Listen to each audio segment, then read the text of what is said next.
Morning everyone, welcome to this video. Today we are starting a chapter, that is chapter 6, named by Animal Life. So student, we will learn about the animal life, their habitation, how they survive, how they breathe, why they migrate. These type of things we will learn in this chapter. So let's start with the introduction topic first. Student, I request you all to watch the video properly to understand the chapter carefully, because I am writing each and every word of book of this chapter in a slides. So you have to read all the things carefully, because in exams question can be come from between the chapter also. So for this you have to understand each and everything. Okay student, so let's start with the introduction. While I am reading, you will also read with me at your home. So the surrounding that affects the life of plant and animals is called environment. हमारी जो surrounding है, जो plants and animals की life को affect करती है, उसे हम क्या कहते हैं? एनवायरमेंट कहते हैं. Environment consist of living and non living factor. Environment सिर्फ लिविंग से नॉन लिविंग थिंग से भी बनता है. दोनों चीज़ों से मिला के आपका क्या बनता है? एनवायरमेंट बनता है. प्लांट्स हो गए, एनिमल्स हो गए, including human beings, make up the living और बायोटिक कंपोनेंट. जिनको हम लिविंग कंपोनेंट कहते हैं, उन्हें हम बायोलॉजी की टर्म में बायोटिक कंपोनेंट्स भी कहते हैं. Right. Factors like soil, water, light, air, ये सब हमारे एनवायरमेंट का हिस्सा है. तो these are called abiotic components और non living factors of the environment. Now these factors depends on one another, that is why shows interdependence. ये सारे फैक्टर आपस में क्या करते हैं? आपस में एक दूसरे से रिलेट करते हैं, एक दूसरे के ऊपर डिपेंडेंट हैं. दैट्स वाई ये क्या शो करते हैं? इंटरडिपेंडेंस शो करते हैं. सारे लिविंग नॉन लिविंग फैक्टर के ऊपर भी डिपेंड करते हैं, नॉन लिविंग फैक्टर लिविंग के ऊपर भी डिपेंड करते हैं. तो इस तरीके से एक फैक्टर दूसरे फैक्टर के ऊपर डिपेंड करता है. That is called interdependence of these factor. Is it clear? Now come to the next slide. Air. Plants and animals breathe in the oxygen. जो प्लांट्स और एनिमल्स हैं वो क्या करते हैं? ऑक्सीजन को ब्रीथ इन करते हैं, मतलब सांस लेते हैं, ऑक्सीजन लेते हैं from the surrounding of air. जो सराउंडिंग हमारे आसपास जो एयर प्रेजेंट है वहाँ से हम ऑक्सीजन लेते हैं एंड रिलीज कार्बन डाइऑक्साइड. और क्या आउट क्या करते हैं? कार्बन डाइऑक्साइड जो हमारे बॉडी में हमारे फूड्स के थ्रू जो आपका कार्बन डाइऑक्साइड निकलती है उसको आउट करते हैं एटमोसफेयर में.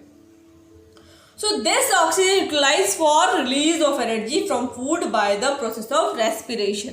और ये जो ऑक्सीजन हम क्यों ब्रीथ इन करते हैं? हमें ऑक्सीजन हम इसलिए ब्रीथ इन करते हैं क्योंकि हमारे जो बॉडी में जो फूड होता है वो आपका ब्रेक डाउन किसके कारण होता है? ऑक्सीजन के कारण ही होता है. और एनर्जी तभी रिलीज होती है जब break down of food process होता है. That process is called respiration process.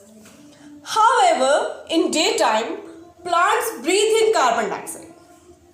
ठीक है. हालांकि आपको सबको पता होगा जो प्लांट्स हैं वो डे टाइम में कार्बन डाइऑक्साइड इनहेल करते हैं और रिलीज क्या करते हैं? ऑक्सीजन रिलीज करते हैं और उस ऑक्सीजन को हम इनहेल करते हैं. और हम जो कार्बन डाइऑक्साइड रिलीज करते हैं उसे प्लांट्स इनहेल करते हैं. तो इजीली आपको पता चल रहा होगा कि इंटरडिपेंडेंस है प्लांट्स और एनिमल्स का आपस में, जो कि किस काम आता है? आपका फूड प्रिपरेशन के काम आता है. कार्बन डाइऑक्साइड किस काम आती है? फूड प्रिपरेशन के काम आती है. And release oxygen by process of photosynthesis. और जब फूड बनता है तो उस दौरान आपकी ऑक्सीजन भी रिलीज होती है. Okay. So the process of making food by plants is called photosynthesis in the presence of air, sunlight and water. Is it क्लियर? So now the next thing is water. Water is required by all plants and animals. आप सबको भी water की requirement है, हम plants को भी है, सारे एनिमल्स को है। अपने लाइफ प्रोसेसेस को, जो भी लाइफ प्रोसेस है जिससे हम सर्वाइव कर रहे हैं, तो उन प्रोसेस को कैरी आउट करने के लिए आपका वाटर बहुत इंपॉर्टेंट है। There is no life without water. Okay, so plant क्या करते हैं, मिनरल्स अब्सॉर्ब करते हैं वाटर से, जो वाटर में डिजॉल्व होती है थ्रू देयर रूट्स, अपने रूट्स से। आप एक एक सेंटेंस को केयरफुली पढ़ेंगे students, because question can be made from any sentence. Is it clear? So plants क्या करते हैं, मिनरल्स एब्सॉर्ब करते हैं जो वाटर में डिजॉल्व होता है through their roots. Water is also required for seed dispersal and photosynthesis. Water क्या होता है, सीड डिस्पर्सल में भी काम आता है, फोटोसिंथेसिस में आपको बता चुकी हूँ ऑलरेडी कि फोटोसिंथेसिस में वाटर भी एक कंपोनेंट है जो फूड बनाने में हेल्प करता है। इसी तरीके से सीड डिस्पर्सल, मतलब आपका जो सीड का डिस्पर्सल होता है, हमने ये उसमें भी पढ़ा था, लाइक जैसे कि आपका कोकोनट हो गया, कोकोनट का डिस्पर्सल वाटर के थ्रू ही होता है, राइट? उसका जो बीज है वो जो पहुंचता है वो वाटर के थ्रू ही, तभी वो नदी के किनारे, हमेशा ओशन के किनारे ही आपके जो प्लांट्स हैं वो कोस्टल एरिया में ही आपके प्लांट्स होते हैं कोकोनट के, right? On the other hand animals need water for digestion of food. Animals किस चीज के लिए फूड की रिक्वायरमेंट होती है, अपने फूड के डाइजेशन के लिए, अपने फूड को अपनी बॉडी से आउट करने के लिए, that is called excretion and circulation of blood. और जो ब्लड हमारी पूरी बॉडी में जो सर्कुलेट करता है वो with the help of water ही सर्कुलेट कर पाता है। So in the absence of water existence of life is impossible. So बिना वाटर के लाइफ का एग्जिस्ट होना इस अर्थ में पॉसिबल नहीं है, right? So because it is the main requirement of to survive in this planet for a living being. Now the next is soil. Soil provides supports to the plant. Soil क्या करता है, plants को support provide करता है। Plants obtain water and minerals from the soil. और plants क्या करते हैं, water और minerals कहाँ से लेते हैं, soil से लेते हैं। तो सॉइल इज ऑल्सो इम्पॉर्टेंट। और सॉइल आपको लैंड भी तो प्रोवाइड कर रहे हैं, आप सॉइल के ऊपर ही तो रह रहे हैं, आपको फूड जो है, शेल्टर है, सारा आपको कौन प्रोवाइड कर रहा है, सॉइल। और बहुत सारे एनिमल जैसे आंट हो गए, अर्थवॉर्म हो गए, रोडेंट्स हो गए, आपके स्नेक हो गए, इनका तो घर ही सॉइल है, राइट? सो एनिमल जैसे रैबिट हो गए, मोल्स हो गए, वो तो अपने बुरोज, मतलब अपने बुरोज बनाते हैं, उसमें खोद के सॉइल को डिग करके अपने बुरोज को तैयार करते हैं। Is it clear? So now the next is sunlight. Now the sunlight is the ultimate source of energy. sun क्या है, हमारा ultimate source है energy का for all the living things. ultimate source मतलब सात चीजें, इसी के थ्रू आपका अगर सन नहीं होगा तो कुछ भी पॉसिबल नहीं है। एनर्जी जिसके थ्रू आपका प्लांट फोटोसिंथेसिस प्रोसेस करते हैं वो सन की हेल्प से ही करते हैं। It is the ultimate source. Plants use solar energy. Plants solar energy का ही यूज करते हैं अपने फूड को बनाने के लिए during the photosynthesis process. Seed need warmth of the sun for germination. अब जब आपका एक सीड जो होता है वो प्लांट में कन्वर्ट होता है, सीड से जो अंकुर निकलते हैं, तो वो आपका सॉइल में कहाँ से वार्मथ आती है, वार्मथ आपकी सन से ही तो आएगी। तो सन की जो वार्मथ है उसी की रिक्वायरमेंट होती है जर्मिनेशन प्रोसेस के लिए।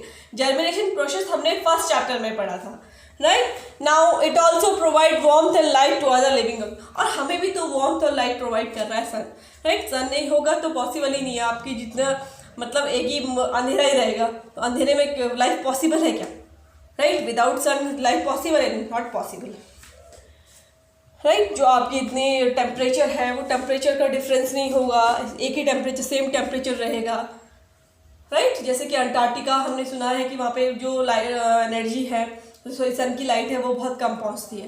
तो दैट्स वाई वहाँ पे जो रीज़न है वो पोलर रीजन है। वहाँ पे आपके हमेशा आइसबर्ग से होते हैं, हमेशा आइस से ढके होते हैं वो एरिया, तो वहाँ पे बिल्कुल ठंडा है, वहाँ पे लाइफ पॉसिबल नहीं है। Why? Because of sun is not present there, sunlight is not present there actually. Now you can see the picture, this is a interdependence. अब आपका सन है, सन आपके एनर्जी किसको दे रहा है, प्लांट को दे रहा है, राइट? प्लांट से हमें भी फूड मिल रहा है, एनिमल्स और अदर्स एनिमल्स को भी फूड मिल रहा है, एनिमल्स हमको फूड दे रहे हैं, राइट, एनिमल्स हमको फूड दे रहे हैं, हमें प्लांट से फूड दे रहे हैं, लाइक, और ये इससे ये ऑपरेशन होगा, आपके बादल बनेंगे, इस वाटर साइकिल भी कहीं ना कहीं इंटरडिपेंडेंस का ही पार्ट है। फिर बारिश होगी, बारिश से यहाँ पानी मिलेगा, इस तरीके से सारी चीज़ें आपस में इंटरडिपेंडेंट हैं।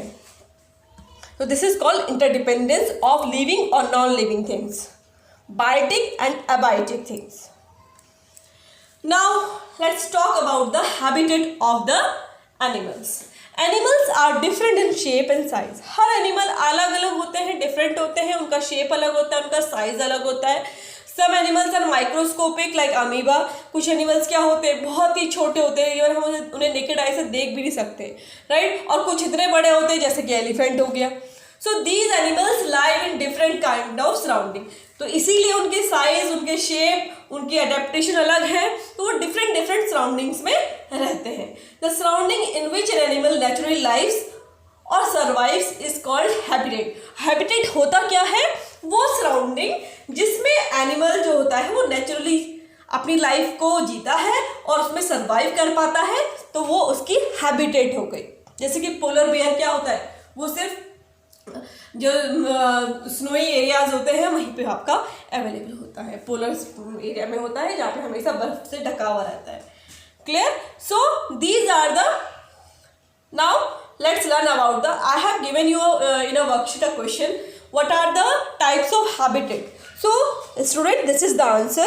The types of habitat are forest, desert, fresh water, marine life जैसे कि आपकी सी लाइफ हो गई, पोलर रीजन मतलब जहाँ पे आपका बर्फ़ से ढके हुए रहते हैं, वो एरिया जहाँ पे सनलाइट बहुत कम पहुँचती है, उसके कारण वो काफ़ी ठंडे होते हैं और हमेशा आइस, वाटर आइस की फॉर्म में प्रेजेंट होता है। एंड माउंटेन रीजन जो आपको पता ही है। तो these are the types of habitat and this is the answer for your worksheet. Is it clear? So हमारे पास 5 टाइप्स की हैबिटेट अवेलेबल है। The special feature of that animal possess to survive in their habitat is called adaptation. जो special features उस animal में होती है कि वो उस पर्टिकुलर हैबिटेट में, उस पर्टिकुलर सराउंडिंग में सर्वाइव कर पाता है, उस प्रोसेस को बोलते हैं, उस स्पेशल फीचर्स को बोलते हैं एडेप्टेशन। हम क्या बोलेंगे उसको? Adaptation, right. उसने अडेप्ट कर लिया है। जैसे मान लो कैमल अडेप्टेड है किस चीज़ के लिए? डेजर्ट एरिया में रहने के लिए। पोलर बेयर क्या है? अडेप्टेड है पोलर रीजन्स में रहने के लिए, राइट। जैसे कि आपके जो डेयर्स होते हैं वो माउंटेनियस रीजन में रहने के लिए आपके अडेप्टेड होते हैं, जो कुछ स्पेशल डेयर्स होती हैं, राइट। कस्तूरी मृग जैसे आपका इसमें उत्तराखंड में कस्तूरी मृग है, ये भी माउंटेनियस रीजन में ही होती हैं। Is it clear? वाटर में रहने वाले एनिमल्स वो वाटर में ही रह सकते हैं, उनका अडेप्टेशन वाटर के लिए ही है। So let's go forward. Habitat. These are the different types of habitat. I am showing you through the pictures. Ocean habitat, polar region habitat, desert, mountains, grasslands and wetlands. Now land animals. Let's talk about the land animal. Animals living on land are called terrestrial animal. जो animal land में रहते हैं उन्हें हम terrestrial animal कहते हैं। लेकिन land animals में भी बहुत सारी एडेप्टेशन है, राइट, उनके हैबिटेट के अकॉर्डिंग। जैसे कि पोलर बेयर है, वो कंफर्टेबल और ग्रो कर सकता है कोल्ड एंड स्नोई रीजन में, जहाँ बर्फ से ढके हुए इलाके होंगे वहीं पे रह सकता है, राइट। वो हमारे जैसे वो प्लेन एरिया में नहीं रह सकता। जैसे फॉर एग्जांपल कैमल है, वो सिर्फ हॉट डेजर्ट में ही आपका सर्वाइव कर सकता है। फॉर एग्जाम्पल जैसे रेप्टाइल है। अब कुछ जैसे कि रेप्टाइल्स होते हैं तो उनकी बॉडी में स्केल्स होते हैं। क्या होते हैं? स्केल्स होते हैं। तो वो अडेप्टेड हो रखे हैं कि वो उस चीज़ के लिए, ताकि वो इजीली मूव कर सके। स्केल्स क्यों होते हैं? मूवमेंट के लिए। तो वो अडेप्टेड है उसी लिए, वो मतलब लैंड में ही घूम सके, इजीली जा सके, तो वो स्केल्स इसलिए बने हैं। वाइल जो टॉर्टाइज है वो उसमें आपका ऊपर से एक क्या होता है, हार्ड कवरिंग होती है, जैसे हम शेल कहते हैं, तो वो प्रोटेक्शन के लिए है कहीं ना कहीं, right. Now the next thing is water animals. अब वाटर एनिमल्स की बात करते हैं। Animals live in water are called aquatic animal. जो एनिमल्स वाटर में रहते हैं उन्हें हम क्या कहेंगे? एक्वाटिक एनिमल कहेंगे। इनकी बॉडी कैसी होती है? स्ट्रीमलाइंड होती है, राइट। मतलब पॉइंटेड होती है, बीच में ब्रॉड होती है और साइड से पॉइंटेड होती है। Which help them to swim in water, ये जो स्ट्रीमलाइन बॉडी है इसकी वजह से ही वो इजीली वाटर में स्विम कर सकते हैं। They have special organ for swimming in water, और इनके पास स्पेशल ऑर्गन्स होते हैं वाटर में स्विमिंग करने के लिए, जैसे कि गिल्स भी आपके फिन्स होती हैं और गिल्स होती हैं ऑक्सीजन को इनहेल करने के लिए, और फिन्स भी होता है, राइट। ऐसे ही फिन्स आपके फिशेस पे पाई जाती हैं। नाउ एनिमल्स की बात करते हैं। एनिमल्स लाइक जैसे फ्रॉग हो गए, सैलमेंडर्स होते हैं। कुछ एनिमल्स ऐसे हैं जो कि लैंड में भी रह सकते हैं, वाटर में भी रह सकते हैं, तो ऐसे एनिमल्स को हम क्या कहते हैं, एम्फीबियंस, ठीक है। और इनका एडेप्टेशन कैसा है कि कुछ part of their life they survive in water and some part of life in a land, मतलब अपने जीवन का कुछ हिस्सा वो वाटर में गुजारते हैं, कुछ हिस्सा वो लैंड में गुजारते हैं। सो उनको ऐसे ही एडेप्टेशन उन्होंने अपनी बॉडी को कर दिया है। Now breathing in animals, all the animals need oxygen to burn food, सभी एनिमल्स को अपने फूड को बर्न करने के लिए ऑक्सीजन की रिक्वायरमेंट होती है, जिससे कि एनर्जी रिलीज होगी ताकि वो काम कर पाएंगे। फूड से एनर्जी कैसे रिलीज होगी, जब वो बर्न आउट होगा, किसकी हेल्प से, ऑक्सीजन की हेल्प से। सो animals get the supply of oxygen from their environment, और एनिमल्स को ऑक्सीजन कहाँ मिलती है, अपने एनवायरमेंट से मिलती है। The process of inhaling oxygen and exhaling carbon dioxide is called breathing. तो जो प्रोसेस है ऑक्सीजन को इनहेल करना, इनटेक करना, और कार्बन डाइऑक्साइड को आउट करना यानी कि एक्सहेल करना, उस प्रोसेस को हम क्या कहते हैं, ब्रीथिंग। अगर आपसे कभी क्वेश्चन पूछा जाए कि explain the process of breathing, so the process of inhaling oxygen and exhaling carbon dioxide is called breathing. It's very easy. Now the land animals breathe in oxygen from air. अब land animal तो air से लेंगे, right. फिर aquatic animal कहाँ से लेंगे, अब उनके आसपास तो सिर्फ वाटर है, तो ऑफकोर्स वो वाटर में डिजॉल्व जो ऑक्सीजन है उसी का यूज करेंगे, और उस ऑक्सीजन को यूज करने के लिए उनके पास स्पेशल क्या होंगे, अलग से कुछ ऑर्गन होगा जिसकी हेल्प से वो डिजॉल्व ऑक्सीजन को भी एज अ ऑक्सीजन ले सकते हैं। Is it clear? Now we will learn about the lungs.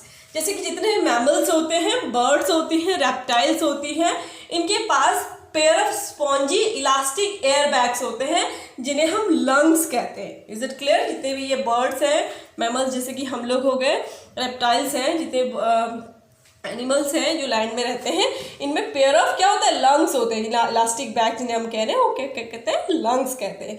तो दो लंग्स आपके पेयर बोल रही हूँ ना, तो 2 लंग्स होंगे। तो लंग्स रिचली, लंग्स में क्या होता है, इनमें ब्लड वेसल्स बहुत सारी प्रेजेंट होती हैं जो आपकी पूरी बॉडी में जिनका मतलब रीच आपके पूरी बॉडी तक होता है, and perform the function of breathing in these animal. और इन एनिमल्स में ये आपके जो लंग्स हैं यही ब्रीथिंग का प्रोसेस परफॉर्म करते हैं। The process of breathing involve, ये तो सबको पता ही है कि जो ब्रीथिंग का प्रोसेस है उसमें क्या क्या होता है, inhale and exhale of gases. When we inhale, the oxygen moves through your nose to the lungs. हम जब इनहेल करते हैं ऑक्सीजन को तो वो आपकी नोज से होके लंग्स तक पहुंचता है। अब जब लंग्स में पहुंच गया तो जो इनहेल्ड ऑक्सीजन है वो ऑब्जॉर्ब्ड हो जाएगी बाय द ब्लड। जो ब्लड प्रेजेंट है, ब्लड वेसल्स, मैंने कहा था ब्लड वेसल्स होती है बहुत सारी आपकी लंग्स में, तो ब्लड वेसल्स में वो सारा का सारा आपका ऑक्सीजन एब्जॉर्ब हो जाएगा। एंड जो कार्बन डाइऑक्साइड है moves out from the blood and release into the lungs.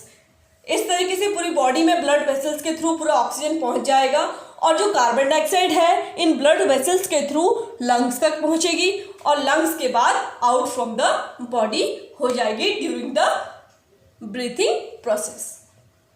So student, आपको क्लियरली समझ आया मैंने क्या समझाया कि क्या होता है जब हम इनहेल करते हैं तो ऑक्सीजन आपके नोज के थ्रू आपके लंग्स तक पहुंचती है। लंग्स के बाद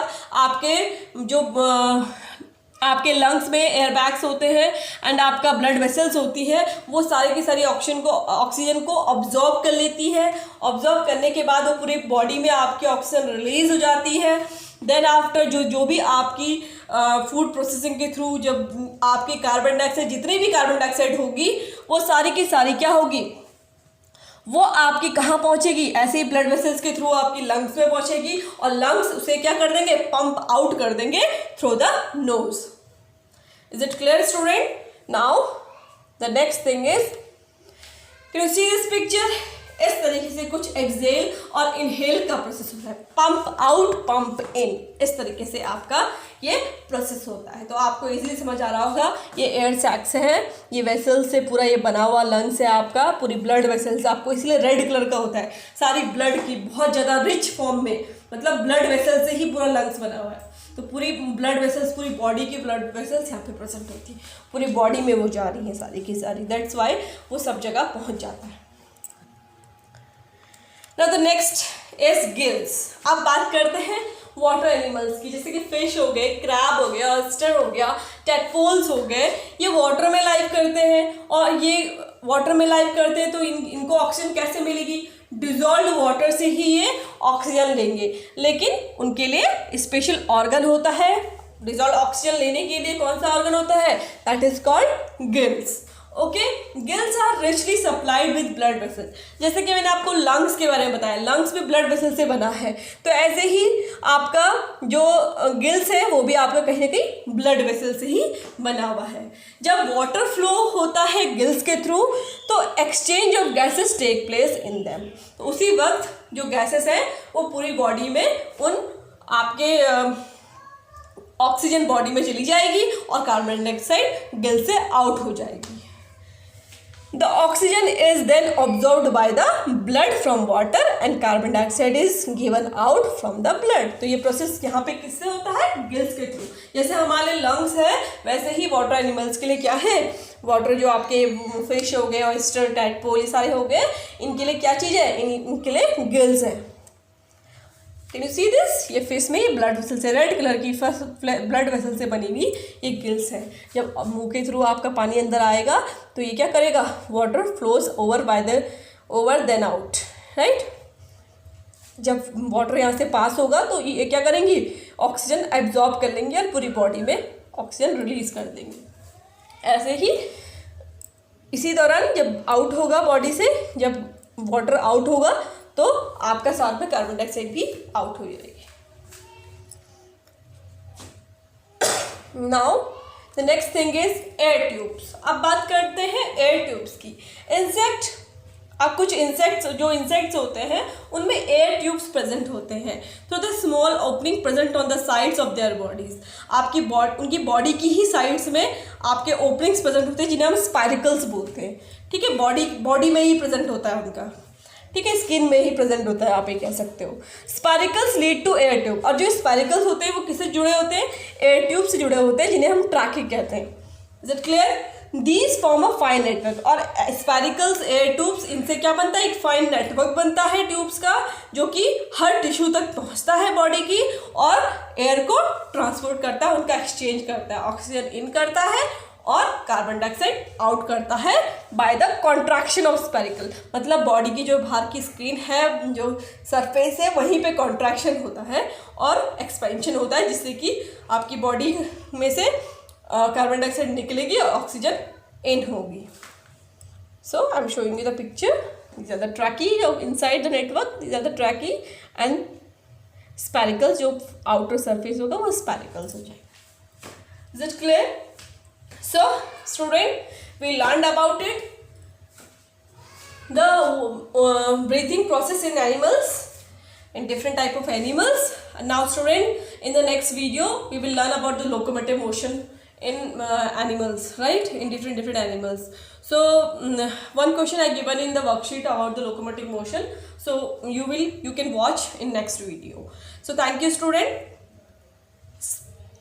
watch the video thoroughly. You can repeat it again and again for learning. If you are having any problem, you can ask me, and please concentrate on the chapter, because in your next exam or even in earlier exam also, the question comes from the between the chapter. So you should focus on the chapter. Is it clear student? So try to understand the chapter first, then solve the questions. Thank you, student.